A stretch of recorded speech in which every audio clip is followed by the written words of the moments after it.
of a Yummo meal. Yummo was probably one of my favorite moments, if not the biggest moment of last season. We launched this organization that's committed to cook, feed, and fund kids. We want them to get cooking and get in the kitchen with their families and make fun, healthy food. We want to help feed hungry American children, and we want to fund kids that want to go into food as a way to make a living. Not a bad idea, by the way. It's worked out pretty well for me. So anyway, we've got all of this cool stuff planned throughout the season to get kids and their families really excited and empowered with healthy food and healthy cooking. But what's really cool is if you're looking for some really cool stuff, like a refrigerator that looks just like this one, but autographed by all of our guests from the entire season, you go to yummo.org and you can read up about Yummo and how to join up and get involved, and you can get yourself some really cool stuff. Now let me tell you what's going on. Let me show you what's going on with supper here.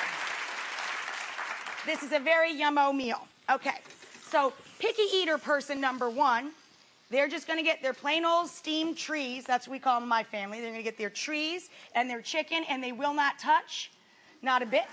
I will not make them touch. And they'll get a couple of potatoes that will not touch the broccoli under any circumstances. We're going to put a little of this gravy that we made by thickening up some store-bought chicken stock with a little bit of flour and butter action.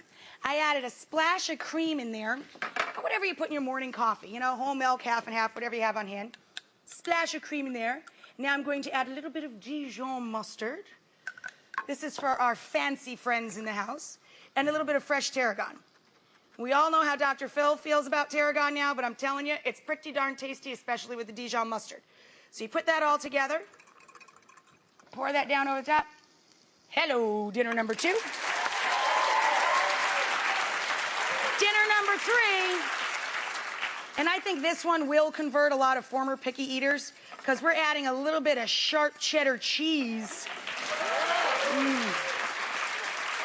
And this is a way to make a cheese sauce a lot more figure friendly and a lot more healthful because we're just thickening chicken stock, and by using a nice strong flavored cheese like a super sharp cheddar, a little bit of cheese makes that whole pot of chicken stock taste like a whole bunch of cheese.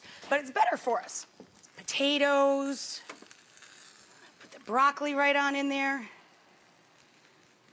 Man, this one is going to be a real winner. Hello, cheese sauce. Meet your friend, Mr. Broccoli. Yum, oh kids. This is what's for dinner tonight. 3 ways. We'll see you when we see you. Eat healthy, be well.